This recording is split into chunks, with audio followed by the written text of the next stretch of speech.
To be very frank with you, I've never seen our chiefs looking so good.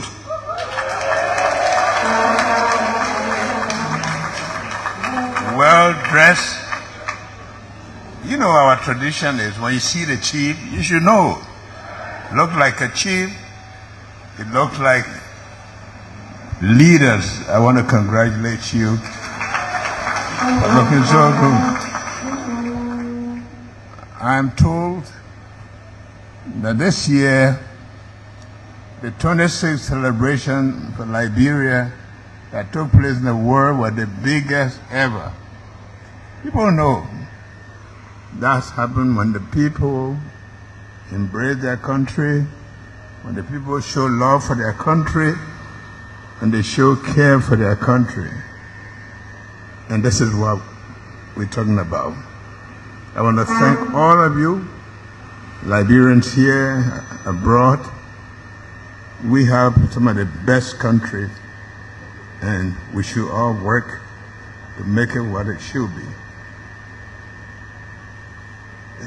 There are a lot of things the ministers told you, but there are plenty of things that we haven't even told you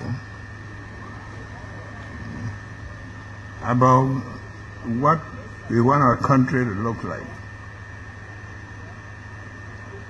I know the Vice President told you about the yellow machines, and he also told you that you couldn't use those machines without making sure that you have bridges. I've been there before. You have a machine, you can't cross the river. When we talk about agriculture, the plans for agriculture, we talk about also how we intend to begin to produce our own food that we eat. Not only produce, to process the food, to make it available.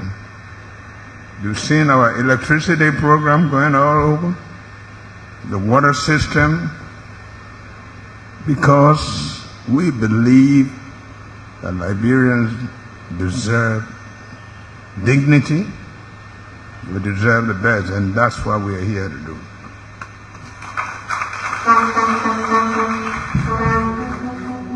I want to thank the Minister of Internal Affairs for organizing this. I want to recognize the Vice President, the Pro Tempore of the Senate, all our Ministers of Finance, Agriculture, the legislatures, all of them. It takes teamwork to make this happen. And I'm happy that this program was arranged in a way that they briefly tell you the role they play. The only thing the Minister, Finance didn't tell you, that for many, many years, our budget being $700,000, this and that, the first time we've gone to $1.2 billion of budget. Never before.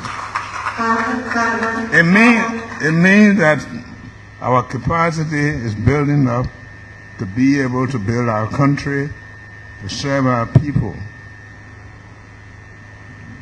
Our people, you build roads, but they still walk.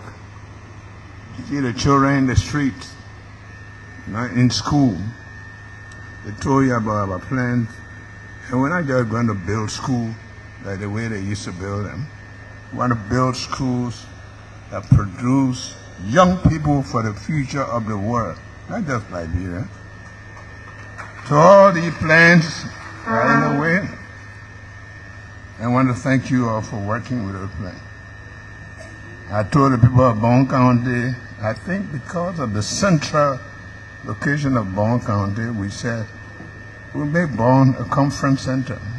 So when the chief places to stay, and that's what we plan to do. And not only that, I even told them we're going to put a football academy here where young people will be trained. Because you can come from all the counties and do that. We want the best for our people. And I want to say to all of our superintendents, our governors, our leaders, you are not observers. You are part of this government. It takes the role you play to build this country. Sometimes when people go to build roads in your counties, you don't wear it a public or a government thing. It is your thing, because when they leave it there, it's for you. So you make sure that the people don't take the material away, they don't steal anything. Make sure you protect it, because they are for you. All these things we're talking about, poverty, you build good road, good water, electricity, you will see how people's life will begin to improve. So I want to thank you all for this occasion. We are committed to it. And there's nothing that's going to stop Liberia from moving up. Nothing. God himself has approved that. So let me say the Honorable Jeremiah Kwan-Kun, our Vice President of the Republic of Liberia, the Honorable 55th Legislation, the members of the legislation, Honorable Yambli Kanga Lawrence, Pro-Temperature of the Senate, Excellencies, members of the Diplomatic Corps, our chiefs and elders, representative of International Development Committee, the chair members of the National Council of Chiefs and Tribal Governors, chairman and members of Interreligious Council, members of the Folk Estate. I want to thank you for turning out in numbers. Fellow Liberians, distinguished ladies and gentlemen. When Vice President Jeremiah Kwan and I took office on January 22nd, 2024, we pledged to lead a people-centered and inclusive government, one that will rebrand Liberia and restore public trust in government. Today's gathering is part of the fulfilling of that promise. In keeping with the commitment, I have joined the Minister of Internal Affairs and other government officials to meet with the chiefs and tribal governors of Liberia to discuss local and participatory governance, especially issues related to peace, security, and national development. Our arrest agenda plan outlined in the arrest agenda for inclusive development, along with the county-specific plans, will rely on leadership of our local authorities, which you are.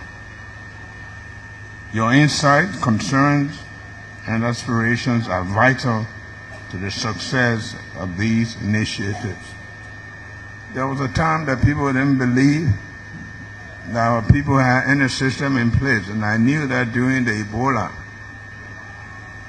But then they learned that our people have what they call the triage. There's no stranger that comes to the village that the chief there doesn't know where they came from, So if they came with anything, they know who they live on. Our tradition is in place. It has helped us to come this far. And I was wondering, how were we medicating ourselves? How were we making cutlasses and things to do our work? We have a tradition. We can help, just like all over the world. Everybody works to improve. But that doesn't mean that we didn't have a system. We had a system, and that's what you represent. So this composition is therefore essential. It allows your government to listen to you, to understand your priorities, and to plan with you. Governance works best when it grows from the ground up.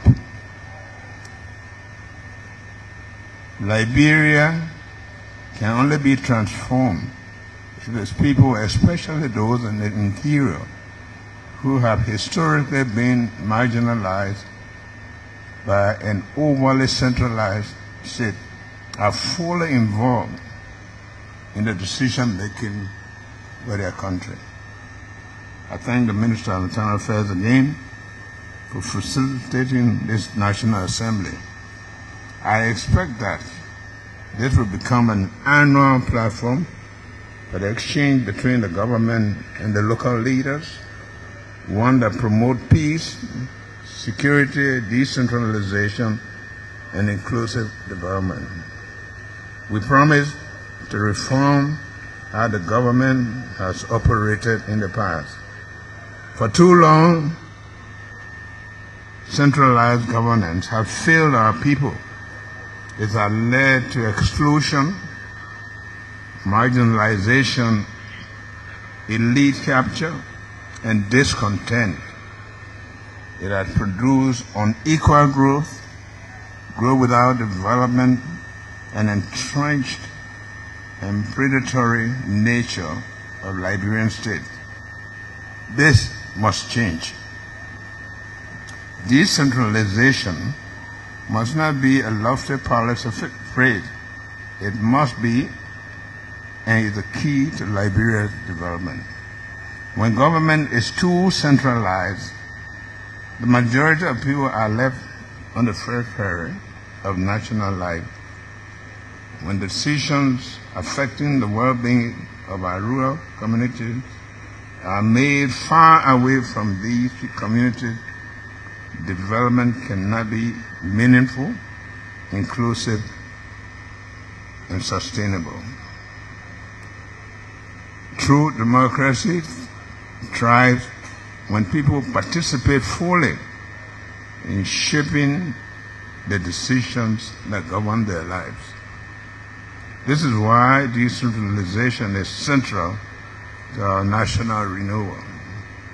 It is time to empower our local government structures to work directly with the majority of our citizens, making sure that every Liberian, regardless of where they live, has a voice in the governance process. Distinguished participant, on January 29, 2025, I presented my legislative agenda to the 55th legislature. Included in the agenda was a bill to establish the Ministry of Local Government, which will facilitate the full implementation of the Local Government Act of 2018. This law is the foundation of our decentralization effort. I again urge the legislature to pass the bill. Its approval could transform Liberia more than nearly any other reform currently before us. Strengthening our local institutions, promoting accountability, and increasing public participation are necessary steps toward building a Liberia that works for everyone, not just for a select few.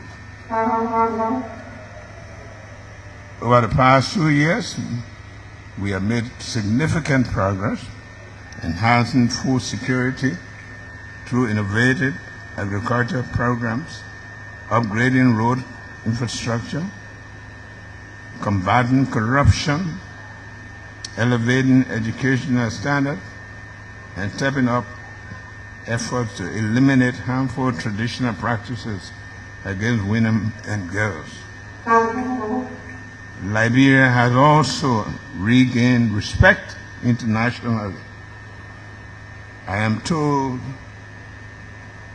that we now occupy the 10th space for a country that is safe to travel into. Liberia. A country that is safe for people to come and transact business. As demonstrated by our leadership role in the UN Security Council, which we want to thank all of you for working together for us to achieve that. We can accelerate these gains by increasing decentralization, strengthening institutions, and ensuring community participation in decision making. At the conclusion of this assembly, we will create a framework document, the actions of mutual commitment, outlining the agreements and responsibilities we will work on together in the coming year. The Ministry of Internal Affairs and Minister of State for Presidential Affairs will track and report progress at our next National Assembly Conference. Let me conclude with a simple but powerful call. Wapakuke Kema Kunatu. Let us come together and build our country. Let Liberia be the only great country if we all work together. I want to urge all the chiefs, the governors, the lawmakers, every Liberian to be involved in the change that we need. To rebuild our nation, we envision for ourselves. Nobody can build it but you, our children and children unborn, our grandchildren. But to do this, I always want to tell you that we will have to think Liberia, we will have to love Liberia, then we together build Liberia. I want to thank you. God bless you. And as you came, as our people say, as you came strong and healthy, God will take you back strong and healthy. Thank you, and God bless you.